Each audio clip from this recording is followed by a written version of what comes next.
So here we are, Tim, Zach, a few days away from the Champions League final. We've pre-recorded this bit, obviously, as people will know watching live, and we've literally just started recording this after the Europa League final. So that's why I'm wearing black because it is practically like a funeral, and obviously, Tim, you're doing the same. But let's put that to one side. Arsenal women are in the Champions League final, which is, the absolute ultimate in the game. It doesn't matter hmm if it's men or women, it's the ultimate. So, Tim, talk to me a little bit about the run that Arsenal women have had to the Champions League. Yeah, it's actually really unique. They're the first ever team to go from the first qualifying round to the final.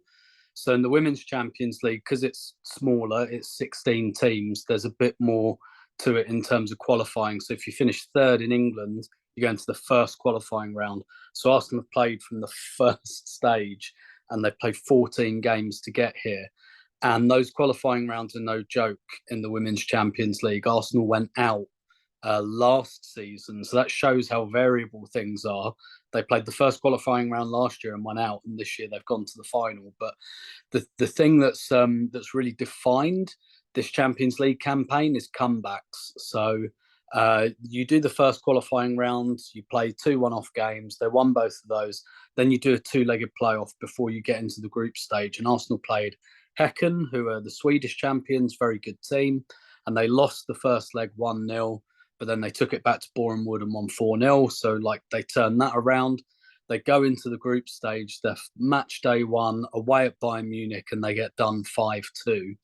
So, like, from that stage, to think that Arsenal would have been in the Champions League final would have been not quite a joke, but a lot of people were worried about qualifying from the group at that stage. But Jonas Eidevall leaves actually shortly after that Bayern game. They pick up some form, they pick up some points. And then on match day 6, probably the most pivotal reason they're in the final, match day 6, they play Bayern Munich at home and it's winner takes all for top spot. And Arsenal win 3-2. And that gives them top spot. And what that does is in the draw, it separates them from Barcelona and Chelsea. So they get the kind of, there isn't a good side of the draw, but they get the slightly better side from there. And then again, it's another comeback in the quarterfinal. They lose 2-0 away at Real Madrid on, as some people might have seen it, the pitch was a genuine disgrace. They take it back to the Emirates and win 3-0. And then they play Lyon, who are the 8-time winners of the Champions League. So they've got serious pedigree. They lose at home 2-1, and then they go and win the second leg 4-1 away at Lyon. So what's really defined this kind of Champions League run is kind of comebacks and overturning first leg deficits. So it's going to be really interesting to see what they do in the final in a one-off game. But playing Barcelona are massive, massive favourites. And obviously, you got a better chance. If it was a two-legged game against Barca, Arsenal would have next to no chance. But a one-off game, they've got a shot. And how have Barcelona been in the Champions League and also domestically? What's their season been like? So they just win all the time, basically. They win everything. Although in the Champions League, they've lost 3 games overall this season, which for them is actually a lot. Usually it's 0, quite frankly. But they had a freakish league defeat that happens like once every 4 years, where they had like 70 shots and the other team had 2 and won 2-1. But they've lost 2 games that Arsenal can perhaps use as a template. They lost in the league to Real Madrid, who kind of did them on the counter attack a little bit, but they actually lost their first group game as well. They lost away at Manchester City, and Man City and Real Madrid both played like very aggressive high press, counter attacking kind of game. However, against Barca, even if you do that and you do it well, you need a lot of luck as well, and you need Barca to miss lots of chances, because they played Chelsea in the semi-final and they beat them 4-1 both times, so did them 8-2 on aggregate. So that and their last 3 league results have been 4-0, 6-0 and 9-0, and they've conceded Warming up one then. they've conceded one shot in those 3 games. So none of the opponents they've played were as good as Arsenal, but their level is insanely good. And is there any optimism? I mean, Barcelona clear favourites, but as you say, a one-off game. What's the mood being around the camp? I know you've been at Colney, you've seen some training recently and stuff like that. What's the mood like? I mean, I think the way they'd take it is there's no pressure on Arsenal, really. All the pressure's on Bit of a Barcelona free hit, so as to speak. favourites. Yeah, yeah. And also, actually, the tactics Real Madrid and City used in the games they won. And it should be said that Barcelona did then beat Man City quite easily in the reverse game. They've beaten Real Madrid 3 times this season, one time 5-0. So, like, even if you do that, the chance, even if you replicate those tactics, chances are you still lose. But Arsenal are probably well positioned to play like that. They have like good counter attacking kind of strengths. And the thing is about Arsenal, the difference between Arsenal and Chelsea is Chelsea are consistent. Chelsea, every game, Chelsea will go and win that away game 1-0 after a Champions League away game. And it'll be a terrible game that no one will remember, but they'll put the points on the board. And Arsenal don't quite have that. But what Arsenal do have is their top level performance is as good as anyone, and they've won 4-1 and 5-1 away at Lyon in the last 18 months. So like Arsenal are very capable of pulling out a top level one off performance. The issue for Arsenal is more their consistency, but obviously that's not part of a final. Of course. And Zach, you're going to Lisbon as well. You obviously follow a lot of the Arsenal women's when they're sort of playing at Boreham Wood and the Emirates, and I know you go away a little bit as well. What's your sort of view on the final, and what are your thoughts ahead of the game? Look, it's like Tim said, we're playing a team that on paper, yeah, and on performances this season is better than us and is better than everyone, and therefore they should win. But it's 90 minutes, and we all know what can happen in football. I don't think there's any chance of Barcelona being sort of overawed by a Champions League final because they've done finals before. They're made up of a number of Spanish players that have won the World Cup a couple of years ago. So I don't think that's where they might slip up in a way that sometimes teams get to the final and they struggle. But like Tim says, there have been some games this season where we have looked absolutely unbeatable. Not just in the Champions League. I think against Tottenham we had a North London derby, probably February or March, where we absolutely blew them away. We were just excellent, and we showed in those Champions League games against Lyon, and particularly against Real Madrid in the second half against Real Madrid at home. We were excellent. Every time the ball went over the halfway line, it really looked like we were going to score. And so if we play to that level, we absolutely can go and give them a game. We've got to be really strong. You know, Goalkeeper Daphne van Domselaar is going to be really important. She's been unfit for the last few games. They brought her back in for the second leg against Lyon when she was clearly unfit, but she sort of soldiered her way through it. So, Tim might know more than me, but the fingers crossed is she'll be back in the team, drugged up or on painkillers to be able to make it.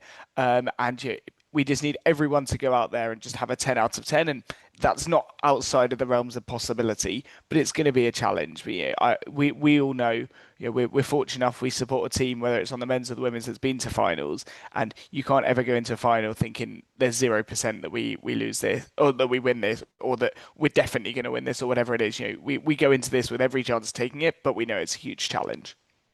Absolutely. And I remember that week actually when they beat Spurs and Real Madrid because the games were back to back. They were literally only 4 or 5 days apart, weren't they? And there were just those bursts. There was those kind of 10-minute, 15-minute spells in both games, I think I remember. Tim, sort of team news, what are you expecting? How are you expecting them to line up?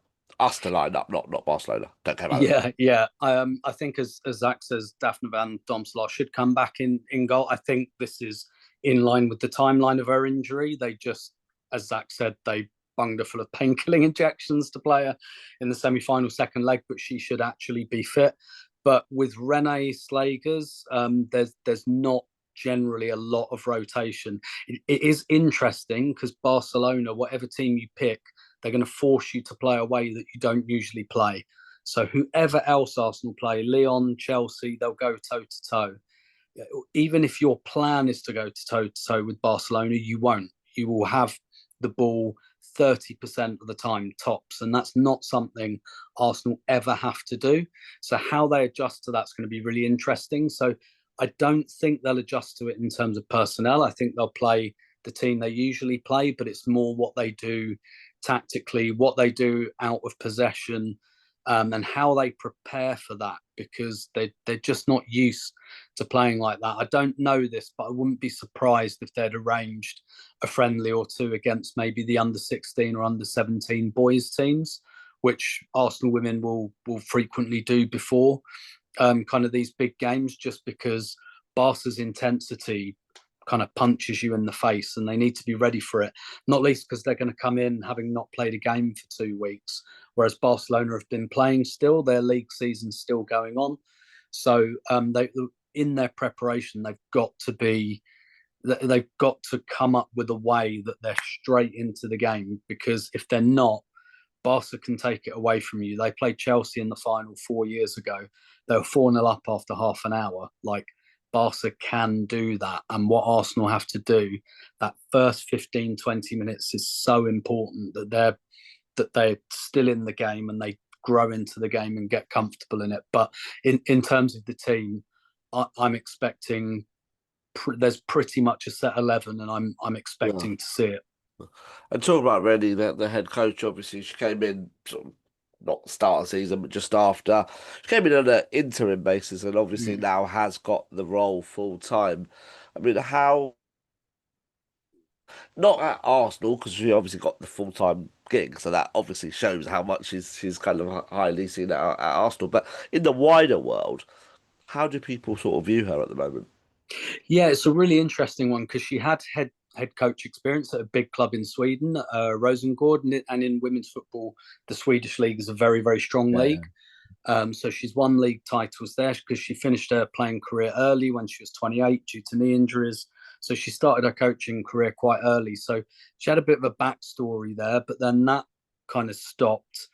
And she came onto Arsenal's coaching staff summer of 2023. So she'd worked with Jonas Eidevall before, and Jonas brought her back in. And she had the role, a bit like Carlos Cuesta has with the men's team, the individual player role, sitting there with the iPad, going through clips and stuff. So what she had was a really strong relationship with the players. And, Jonas's message, I think over time, just, the players just either didn't connect with it or didn't know what they were being asked to do. I don't think it was ever the plan for Rene really to take over, but she was the best suited to do it on an interim basis, and she just did really, really well. She's really lent into those player relationships, and she does stuff like she asks the players to contribute to the tactical game plan. So when they call team meetings, she'll randomly pick 2 players or 3 players and say, what do you think we should do?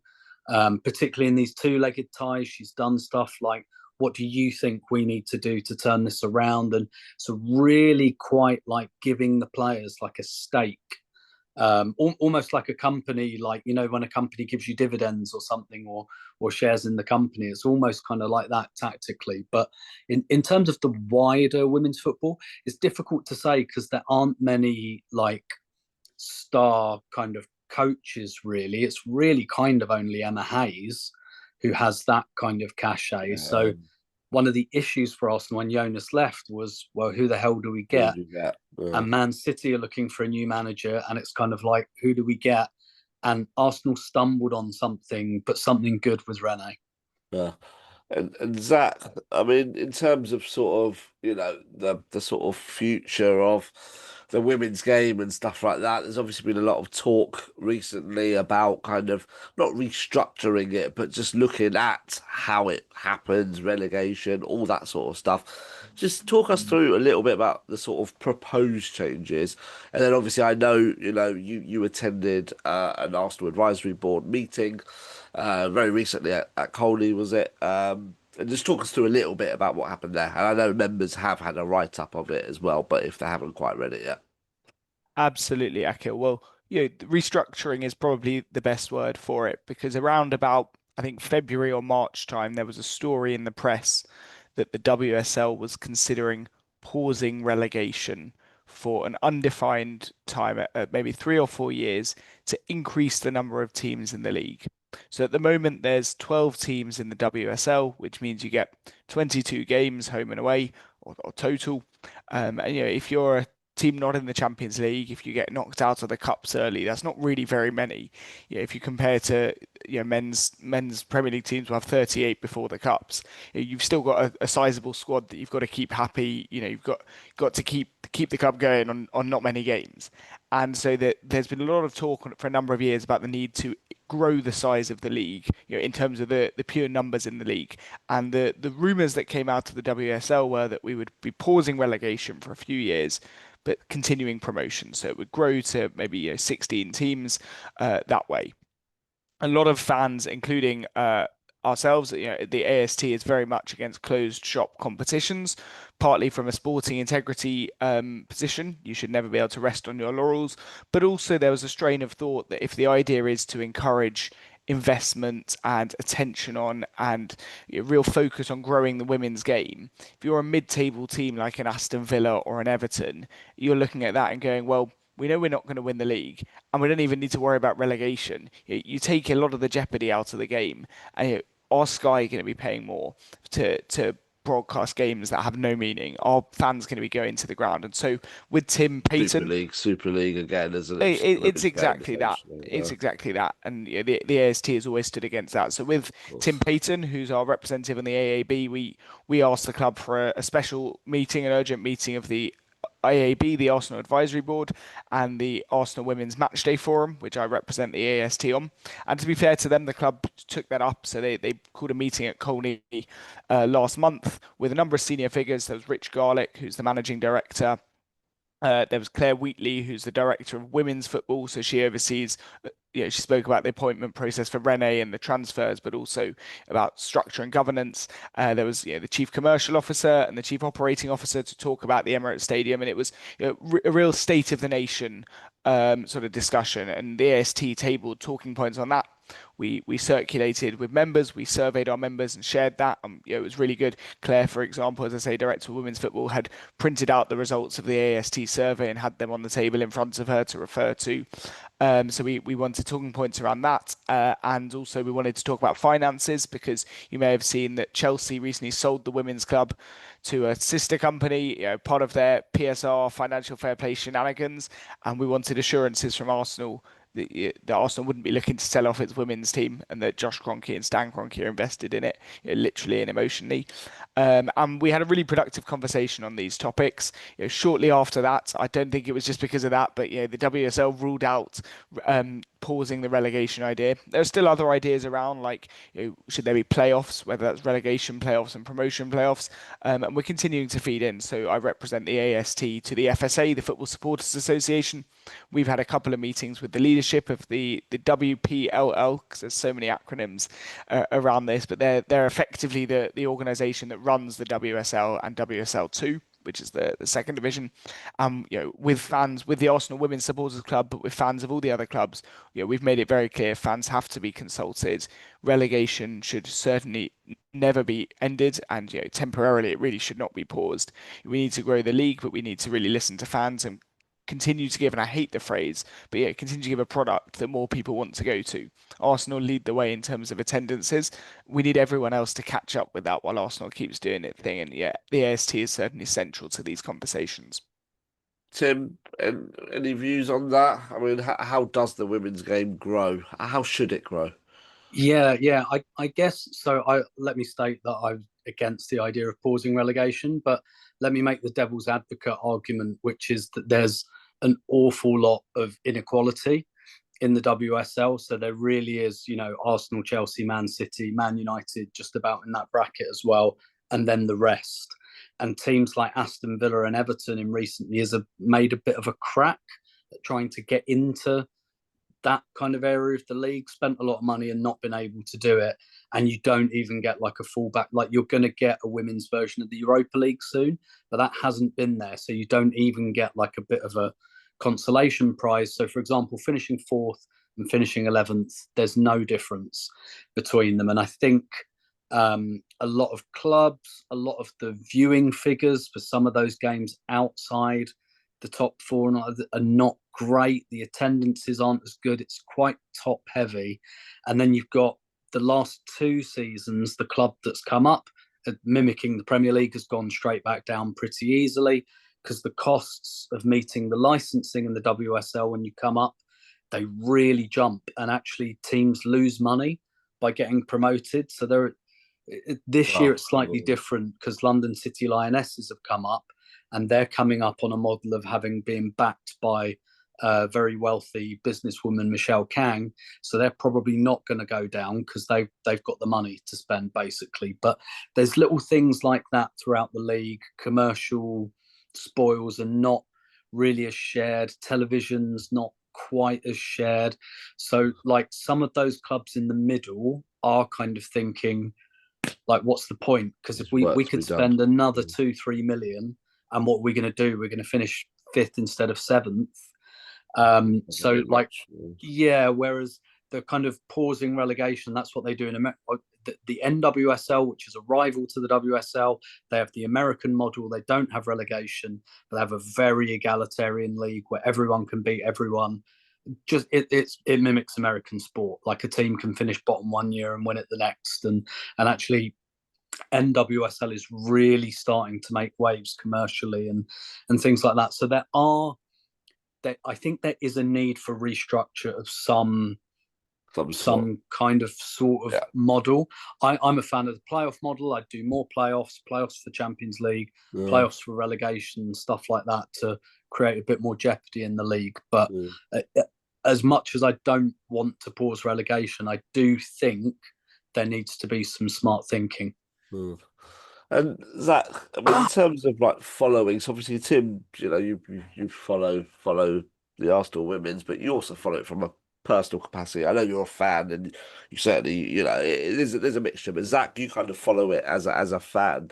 What is it like following the Arsenal women? I mean, I went to that Spurs game, took my son, and it was great. It was a bit of a carnival atmosphere and a really good game and stuff. But just to go, I don't know if you were in Lyon or not, but there was a lot of people in Lyon. The supporters clubs are doing really well. I've met them a few times. I was at the Tollington with Leah Williamson for her event. Packed it like it was just it really is great. But what's it like actually following them? And I suppose how excited are you to be in Lisbon in the next few days? Look, I think a lot of our members watching will know this, that Arsenal has, whether by design, by luck, done really well in getting a really active and engaged women's supporter base. Not just in terms of getting high numbers of people that go to the Emirates and having an average attendance higher than many Premier League teams, but by having a really engaged fan base, a young fan base as well, because a lot of other women's clubs and at Arsenal, you get a lot of families, and that makes sense for really good reason because tickets are well priced, they're available, and it's accessible, and absolutely it's good. The more families that go, the better. But Arsenal's done, as I say, by luck, by design, got a really good supporter base of sort of maybe people in their 20s and 30s that go to matches or previously went individually, but have got involved with the supporters club. And to their credit, I think the supporters club have worked really hard to make it a welcoming place for people to go. And as you say, there were 550 fans, I think it was, Arsenal fans in Lyon a few weeks ago, which Fantastic, is isn't at it? that level is unheard of. I mean, it was certainly the case last season, but it's the case this season too. When Arsenal travelled away, clubs were breaking their record attendances, and that was 80% Arsenal fans. I remember going to Bristol City last year at sort of 6:45 on a Sunday night, and it probably didn't have the stadiums red already because Bristol City play in red, but Bristol Rovers. Have I? But yeah, no, Bristol City. We went there, and but it was a sea of Arsenal fans, and it was the same last season everywhere we went, and the same this season as well, unless you're going to sort of your Chelsea's and the like. And I think that's testament to the supporters club, to Arsenal, to the players Arsenal have as well, having profiles for themselves, but being outspoken advocates, not just for the women's game, but for wider issues. And I think credit to that. And now we go into Champions League final. I was bit too young, still at school when the men got there against Barcelona, and when the women won it the following year, again was not really on my radar as such. I'm absolutely buzzing. for this, and I know so many other people are as well. And it's a huge occasion. And even if we go in as the underdogs, it's a Champions League final, as you said at the Absolutely. start. It doesn't matter, men's, women's, boys, girls, kids. It's going to be a fantastic occasion. Arsenal. I don't know, whether how many tickets have been sold, but Arsenal have sold a lot. They had a good allocation, a lot of people going, which was reflected, in the surge in prices of flights to Lisbon, which definitely caught me out. I think it's quite a But lot of people out. It's bank holiday as Exactly. well. It But probably doesn't help. there's going to be a really good show in there. The Emirates Stadium has sold out tickets for people to come and watch it on the screens there as well Yeah. on Saturday night. Barcelona are well supported as well, and I think it will make for a bit of a spectacle as well. There's no men's Premier League on Saturday because the game's all on Sunday. The Championship playoff finals a bit earlier, and I think for people tuning in, if they're casual football fans, stumbling on something to watch on a Saturday evening, I think it'll be a real spectacle for women's football, and I think Arsenal will represent ourselves really well from the noise from the crowd. I understand the club has like an activation or something planned for when the teams come out, and I think it's going to be something very special. Tim, where can people watch it? If they don't know. Yeah, so it's on, I believe it's on TNT Sports in the UK, or it's on the DAZN website. But if you go on arsenal.com, for every women's game, Arsenal put up a specific article that shows you every single where it's being Where shown, it's been every shown. territory in the world. But yeah, TNT Sports or the DAZN website. It's free on the DAZN website. It might be on their YouTube as well. They Yeah. don't make a decision until quite late, but No. because you just need to like put your email address in and you'll be able to access it. Cool. And back on the pitch, I mean, obviously the league, it felt like Arsenal were never really in that title race. I know we were sort of hopeful, but what's the hope for next season? What do they need to do? And also, is it, are we sort of slowly getting to a bit of a rebuild for the Arsenal women? I'm talking about, Leah, Katie, Kim, you know. Are we getting to a stage where actually it's going to be a big few years for Arsenal, or actually are they fine to continue for a few more years and you don't see actually much change? There's definitely rebuild coming. Yeah, most of like they've got core central midfielders who are all around 30. Kim Little's 35. A lot of their wide players are in that kind of 29, 30-year-old bracket. They've got a lot of players in that age bracket. So really, this like if they win on Saturday, it's kind of the end of something almost because this team's been together a long time.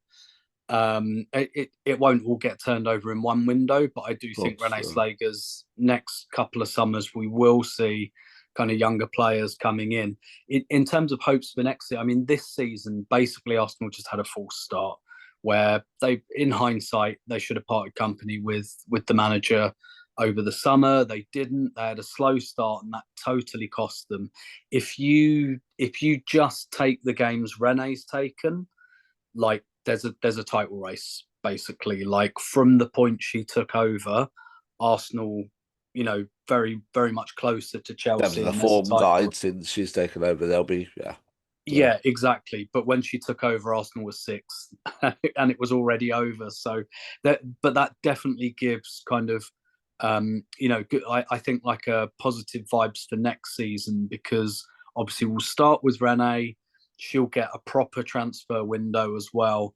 And I think it's going to be really, really interesting and really interesting to see how they build on Saturday as well, whatever the outcome, because that's a useful recruitment tool as well to say we've been in the Champions cool. League final. So Cool. yeah, I think there'll be a fair bit of change over the next couple of years. There has to be really. Well, chaps, thank you very much. Enjoy your trips to Lisbon. I think you're Tim, you're out there. Well, you're actually out there when people are going to be watching Yeah. this, aren't you? So you're already there. It's weird, isn't it? It's like a time machine. You're actually there now, Yes. in theory. And Zach, you're going tomorrow morning as people watch this. So that's cool. But yeah, no, look, enjoy it. Look forward, be supportive, and obviously let's hope for a good result. As you say, it's maybe a free hit. Barca are clear favourites, but it's football, right? Spurs have won a trophy, so that means anything is possible because, like, no one ever thought that was Indeed. going to happen. But yeah, thank you very much for your time and enjoy the game. Pleasure. Cheers, Thank Samuel. you.